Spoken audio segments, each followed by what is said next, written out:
¿Qué tal amigos? Bienvenidos a un nuevo video. En esta ocasión vamos a hablar acerca del eje del conflicto entre el bien y el mal en el tiempo final.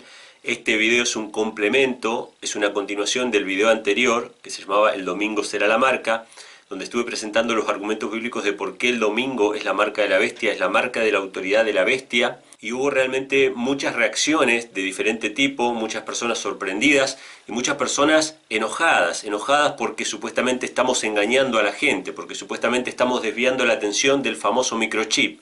Y todo el mundo está esperando un microchip como la marca de la bestia.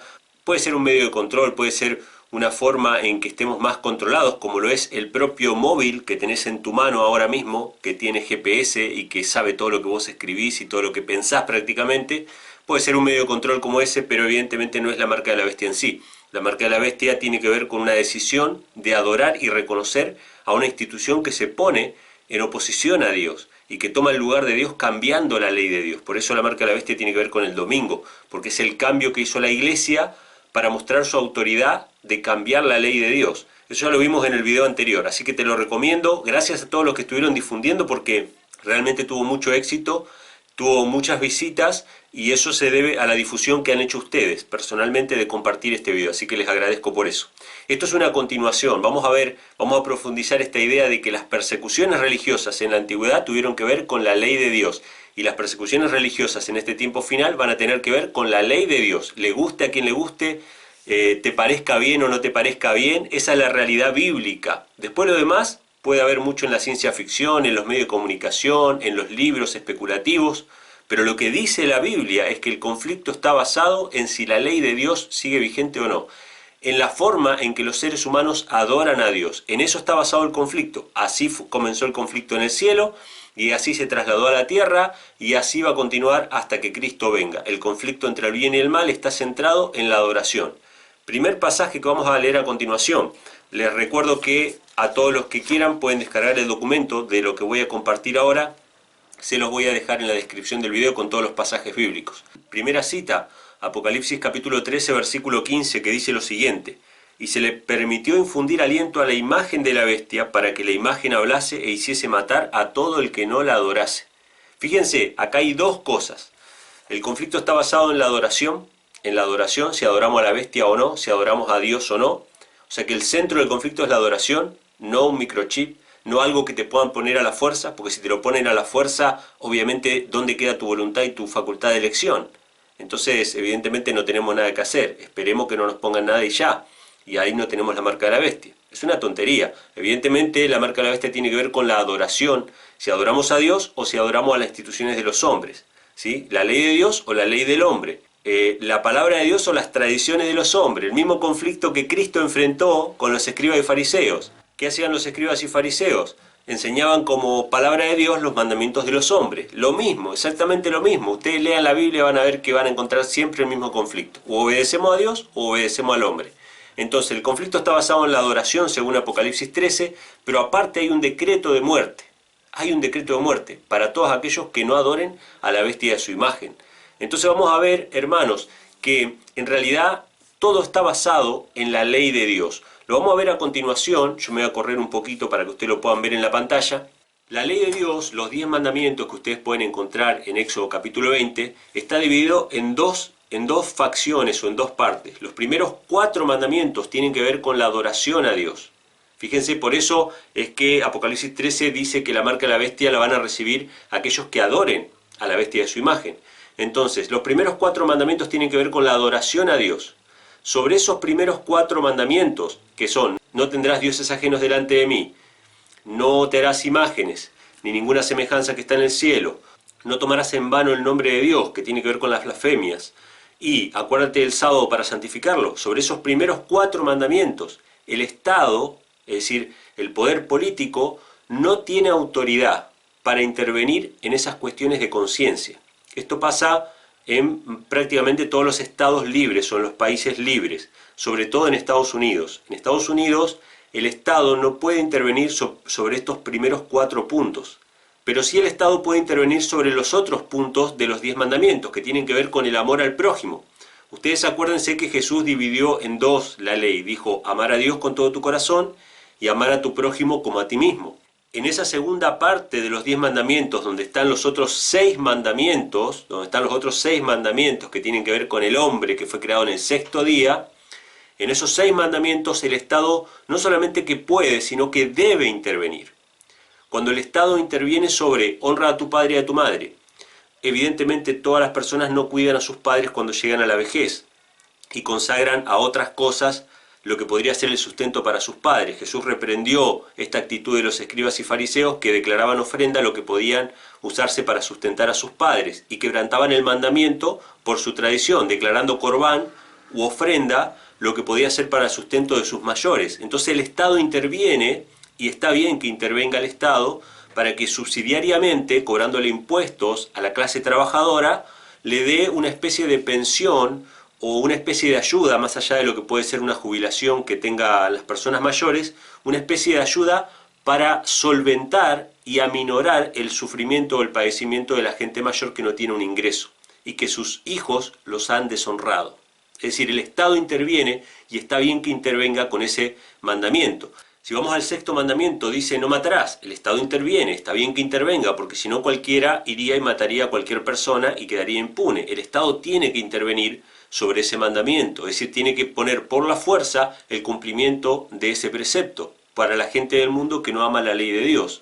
Obviamente la iglesia de Cristo, que sí ama la ley de Dios porque tiene la ley en su corazón, cumple esos mandamientos no por temor al castigo o el temor a la espada del Estado, sino que lo cumple porque ama a Dios. Pero hay mucha gente que no ama a Dios, entonces hay que poner la espada y el castigo para que esa gente cumpla ese mandamiento, porque si no nuestra vida sería un caos. ¿Sí? Así funciona el Estado. El Estado tiene que intervenir en el sexto mandamiento. El séptimo mandamiento dice no cometerás adulterio. ¿El Estado interviene? Por supuesto que interviene. Si un matrimonio hay uno que comete adulterio, el cónyuge que fue víctima puede denunciar a aquel que cometió el adulterio y la justicia falla a su favor. ¿Sí? Así que el Estado sí interviene con respecto al tema del adulterio.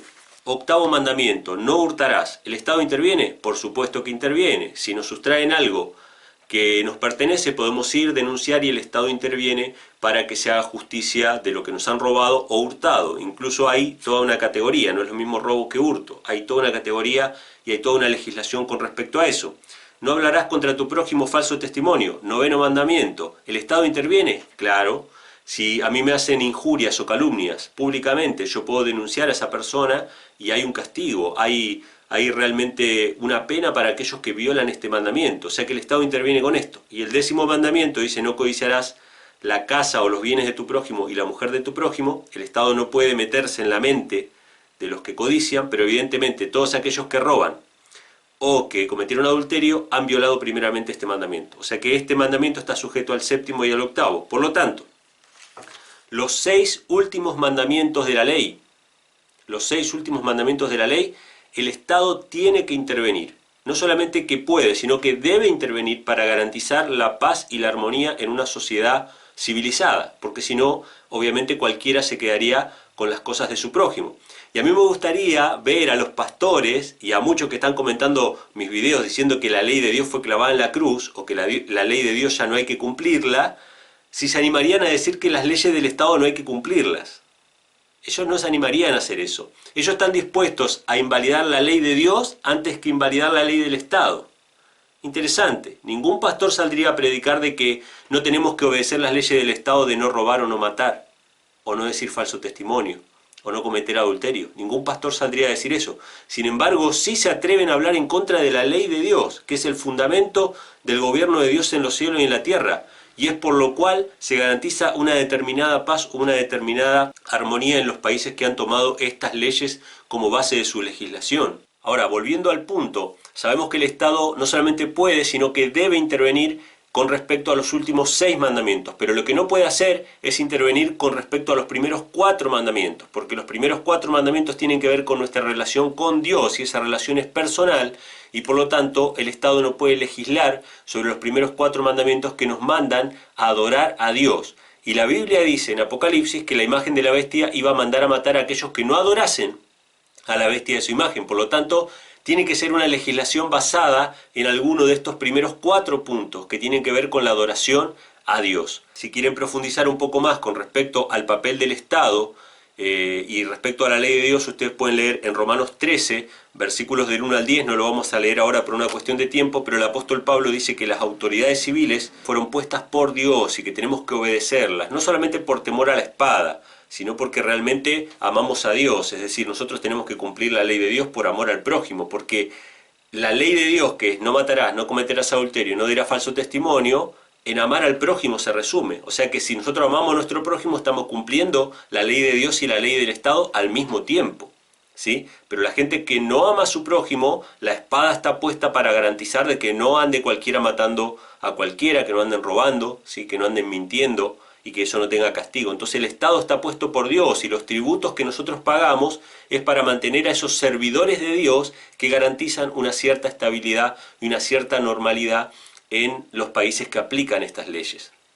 Ahora, lo que no puede hacer el Estado, y ahí es donde se pone en contra de Dios, es cuando el Estado quiere legislar, un gobierno, ya sea un gobierno civil religioso o un gobierno civil, quiere dictaminar sobre cuestiones de adoración. Por eso es que la marca de la bestia tiene que ver con la adoración y manda a matar a aquellos que no adoran a la bestia de su imagen. Vamos a leer algunos ejemplos bíblicos de cómo esto ya ha pasado. Todos los ejemplos, hermanos, los vamos a sacar de la Biblia. Es decir, que no vamos a sacar ejemplos de la ciencia ficción o de lo que en internet se dice. Vamos a sacarlo de la Biblia.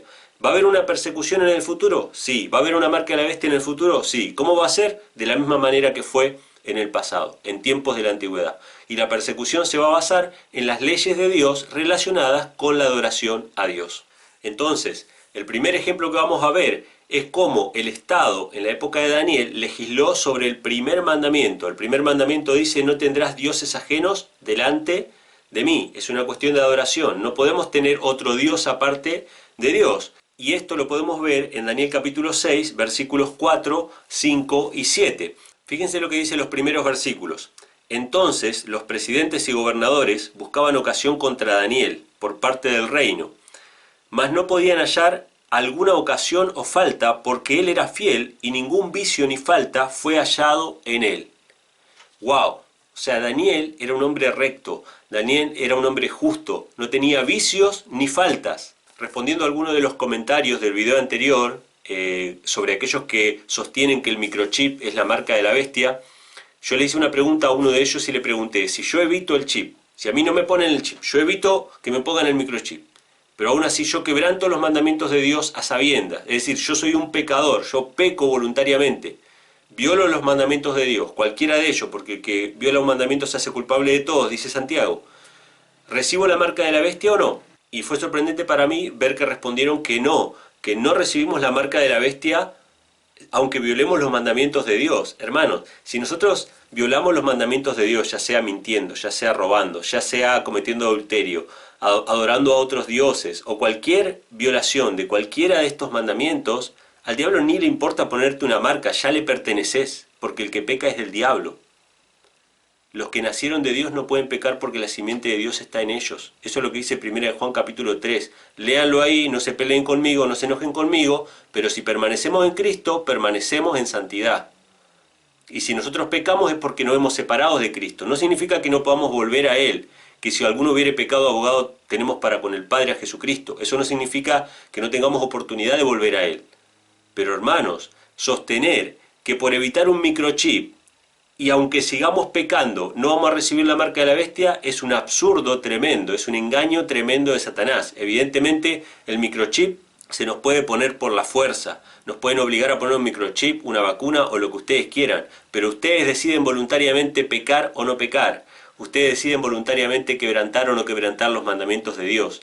Y si obedecen los mandamientos de Dios por la fe en Jesucristo y están en santidad, no importa que ustedes tomen veneno, porque le van a hacer tomar veneno, o quizá una serpiente los pique, nada les va a pasar, porque está garantizado de que beberán cosas mortíferas y no le hará daño.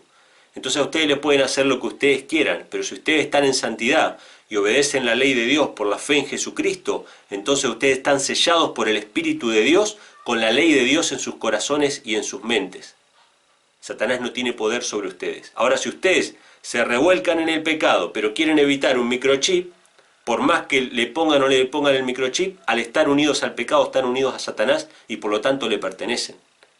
Dejen de dar vueltas en cosas absurdas. Si le obedecemos a Dios, somos de Dios. Si obedecemos al diablo, somos del diablo. Somos esclavos de aquel a quien obedecemos. Entonces dice que Daniel no tenía ninguna falta, no tenía ningún vicio.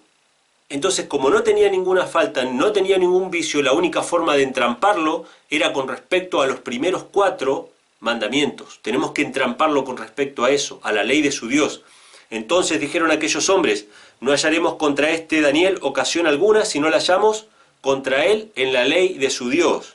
Entonces todos los presidentes del reino, magistrados, gobernadores, grandes y capitanes han acordado por consejo promulgar un real edicto y confirmarlo, que cualquiera que demandare petición de cualquier dios u hombre en el espacio de 30 días, sino a ti, oh rey, sea echado en el foso de los leones. Decreto de muerte, foso de los leones, relacionado con el primer mandamiento: no tendrás dioses ajenos delante de mí. Todos aquellos que cumplan ese mandamiento, que cumplan esa ley de adoración a Dios, van a ser echados al foso de los leones. Decreto de muerte para aquellos que cumplan las leyes de adoración a Dios. Eso es lo que presenta la Biblia, hermanos. Acá tenemos un ejemplo de el primer mandamiento como eje del conflicto, como eje de la persecución. Siempre va a ser así, hermanos, siempre va a ser así, en el futuro también va a ser así. Vamos con el segundo ejemplo. Segundo ejemplo relacionado con el segundo mandamiento. ¿Qué dice el segundo mandamiento? No te harás imagen ni ninguna semejanza de lo que está en el cielo y la tierra, no te inclinarás a ella ni las honrarás. Vamos a ver cómo hubo una persecución con decreto de muerte para aquellos que quisieran cumplir ese mandamiento de adoración a Dios. Daniel capítulo 3, versículos 10 y 11. Tú, oh rey, pusiste ley, que todo hombre, en oyendo el son de la bocina, del pífano, del tamboril, del arpa, del salterio, de la zampoña y de todo instrumento músico, se postrase y adorase la estatua de oro. Fíjense, ¿cuál es el eje del conflicto? La ley de Dios, la adoración a Dios. Y el que no se postrase y adorase fuese echado dentro de un horno de fuego ardiendo. Decreto de muerte con respecto a la ley de Dios. Ahora, ya tenemos con respecto al primer mandamiento un decreto de muerte. Tenemos con respecto al segundo mandamiento un decreto de muerte. ¿Hay un decreto de muerte para aquellos que violen el tercer mandamiento, que dice no tomarás en vano el nombre de Dios? ¿Cómo tomamos en vano el nombre de Dios? Blasfemando. Podemos tomar en vano el nombre de Dios usándolo vanamente y también negando su nombre. También negando nuestras creencias delante de los hombres. Y esto sucedió en la época de los apóstoles y Cristo mismo lo profetizó. En Mateo 24, versículo 9, dice: entonces os entregarán para ser afligidos y os matarán. Decreto de muerte. Y seréis aborrecidos de todas las gentes por causa de ¿qué? De mi nombre. ¿Por qué? Porque ellos predicaban el nombre de Cristo. Entonces la única forma en que ellos podían librarse de la muerte era negando ¿qué cosa? Negando el nombre de Cristo. Y negar el nombre de Cristo implicaba negar al Padre también, porque el Padre le había enviado. Fíjense lo que dice el apóstol Juan, hablando acerca de la misma cuestión. Juan 15, versículos 20 y 21. Acordaos de las palabras que yo os he dicho. ¿No es el siervo mayor que su Señor? Si a mí me han perseguido, también a vosotros os perseguirán. O sea, a Cristo lo persiguieron y lo mataron. ¿Qué iba a pasar con los discípulos? Lo iban a perseguir y lo iban a matar. Decreto de muerte. Si han guardado mi palabra, también guardarán la vuestra. Mas todo esto os harán por causa de ¿qué? De mi nombre. Tercer mandamiento. O sea, ellos podían librarse si negaban el nombre, si blasfemaban del nombre de Cristo. Era la única manera de librarse de las persecuciones. Pero ellos prefirieron obedecer a Dios antes que a los hombres. La obediencia a la ley de Dios es el eje del conflicto y de las persecuciones en toda la Biblia. Dice, porque no conocen al que me ha enviado. Es decir, los perseguidores no conocían a Cristo y no conocían al que le había enviado, no conocían al Padre. El que niega al Hijo, niega al Padre. El que reniega del nombre de Cristo también está renegando ¿de qué? Del nombre del Padre. Está violando el tercer mandamiento que tiene que ver con la adoración. Ahora, negar el nombre de Cristo significa blasfemar. Vamos a preguntarle a uno de los que participó de esas persecuciones, siendo perseguidor, el apóstol Pablo, en Hechos capítulo 26, versículos del 9 al 11, dice lo siguiente: yo ciertamente había pensado deber hacer muchas cosas contra el nombre de Jesús de Nazaret, lo cual también hice en Jerusalén, y yo encerré en cárceles a muchos de los santos, recibida potestad de los príncipes de los sacerdotes, y cuando eran matados, decreto de muerte, yo di mi voto y muchas veces castigándolos por todas las sinagogas, los forcé a blasfemar. ¿Cómo es esto? Lo forzó a blasfemar. ¿De qué manera lo forzaba a blasfemar? Haciéndoles que nieguen el nombre de Cristo. O sea que negar el nombre de Cristo era blasfemar. Blasfemar es quebrantar el tercer mandamiento. So pena de muerte, los obligaban a blasfemar. Y enfurecido sobremanera contra ellos los perseguí hasta en las ciudades extrañas. O sea que vemos acá, hermanos, que las persecuciones religiosas y los decretos de muerte de la Biblia son con respecto al primer mandamiento, al segundo mandamiento y al tercer mandamiento. Ahora, ¿qué pasa con el cuarto? ¿Qué pasa con el cuarto mandamiento? Bueno, Jesús mismo nos habló de la persecución que va a venir en este tiempo final. Si nosotros leemos Apocalipsis, la marca de la bestia, que está relacionada con la adoración a Dios y un decreto de muerte por adorar al Dios verdadero, vamos a ver que también Mateo 24 es un sermón profético que nos habla de esta misma persecución. Jesús la llama un tiempo de angustia el cual nunca hubo y nunca habrá sobre la tierra. Obviamente que no solamente se refiere a la destrucción de Jerusalén, cosa que realmente ocurrió, es decir, los discípulos fueron perseguidos incluso antes de la destrucción de Jerusalén y después de la destrucción de Jerusalén. Primeramente fueron perseguidos por judíos y después fueron perseguidos por romanos en los primeros siglos de la era cristiana. Sin embargo, su sermón profético de Mateo 24 se extiende hasta el tiempo del fin, porque incluso habla acerca de la segunda venida de Cristo. La destrucción de Jerusalén es un símbolo de la destrucción del mundo, por lo tanto las palabras que Cristo mencionó en Mateo capítulo 24 acerca de las persecuciones que vendrían tienen más sentido y más cumplimiento en estos tiempos finales relacionados con Apocalipsis que incluso en la época de la destrucción de Jerusalén. Y están escritas para nosotros en estos últimos días. Y Jesús, hablando acerca de estas persecuciones que iba a sufrir el pueblo de Dios en el tiempo final, nos hizo hincapié para que oráramos para no quebrantar un mandamiento. Ese mandamiento es uno de los 4 y es específicamente el cuarto mandamiento que ordena guardar el día de reposo. Ustedes lo pueden leer en Mateo capítulo 24, versículos 20 y 21, y hablando acerca de esas persecuciones y de nuestra huida, dice así: orad pues que vuestra huida no sea en invierno ni en día de reposo, en sábado, porque habrá entonces gran tribulación, cual no la ha habido desde el principio del mundo hasta ahora, ni la habrá. La preocupación de Cristo y que orásemos era para que nosotros en tiempo de persecuciones, en tiempo de angustia, en tiempo de tribulaciones, no quebrantásemos el cuarto mandamiento. ¿Por qué habría de preocuparle a Cristo de que nosotros en el tiempo final, en un tiempo de angustia y persecución, no quebrantásemos el cuarto mandamiento? Porque obviamente esa iba a ser la marca que iba a ser puesta sobre todos aquellos que adoraran a la bestia de su imagen. El quebrantamiento o la violación de uno de los 4 mandamientos que tienen que ver con la adoración a Dios. Y esto también derriba el argumento evangélico de que cuando Cristo murió el día de reposo no tenía importancia, ya que 40 años después de que Cristo dijera esas palabras fue destruida Jerusalén y aún así los discípulos tenían que orar para no profanar el sábado durante su huida y durante sus persecuciones. Fíjense esto, hermanos. A todos aquellos que les preocupa el microchip, a todos aquellos que les preocupa la vacuna, que le preocupa Bill Gates y le preocupan un montón de cosas. Si hoy ustedes, en tiempo de libertad, cuando nadie los persigue, ustedes violan el cuarto mandamiento a sabiendas de que Dios lo exige y ustedes lo violan sin que nadie les ponga un arma en la cabeza, ¿qué va a pasar cuando ustedes le pongan un arma en la cabeza para que violen el cuarto mandamiento? Cuando ustedes le quiten el trabajo por no violar el cuarto mandamiento. Cuando ustedes no lo dejan comprar ni vender por no violar el cuarto mandamiento. Si ustedes mismos ahora son desobedientes a esa ley, que tienen libertad para cumplirla, cuánto más cuando los persigan para que ustedes violen esos mandamientos. Ni se preocupen por el microchip. Aquellos que violan abiertamente hoy la ley de Dios en cualquiera de sus puntos, pero sobre todo en los primeros 4 que tienen que ver con la adoración a Dios, ni se tienen que preocupar por un microchip ni por ninguna otra cosa porque ya están violando la ley de Dios y por lo tanto se están haciendo culpables de toda la ley, delante de Dios. Obviamente los gobiernos civiles a ustedes no le van a exigir que cumplan los primeros 4, le van a exigir que cumplan los otros 6 mandamientos. Eso está correcto, eso está bien. Pero cuando las leyes civiles empiecen a legislar sobre los primeros 4 mandamientos, que eso ya está pasando, porque hay leyes dominicales en todo el mundo. Si vos hoy querés conseguir trabajo, obviamente, ¿qué día te van a dar de descanso? ¿El sábado o el domingo? El domingo. Entonces, vos vas a tener que ir a trabajar en sábado. Y para poder tener tu trabajo, para poder obtener ese trabajo, vas a tener que pisotear el mandamiento de Dios. Y cuando vos digas, no, pero yo quiero guardar los mandamientos de Dios, te van a decir, bueno, guardalos, pero acá no podés trabajar. Eso es persecución religiosa. Y eso ya está pasando en muchas partes del mundo. La gente no puede conseguir un trabajo en blanco, a menos que sea a costa de pisotear el cuarto mandamiento.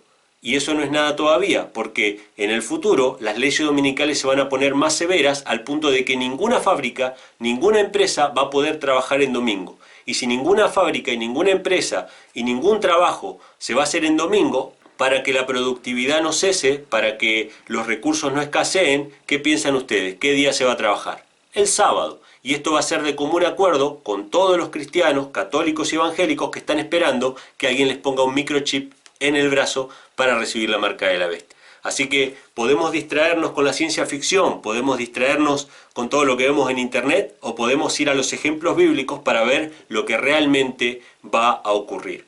En el concilio de la Odisea, en el año 364, la Iglesia Católica decretó que todos aquellos que guardaran el sábado, porque había muchos cristianos que guardaban el sábado todavía, 300 años después de la muerte de Cristo, había muchos cristianos que todavía guardaban el sábado.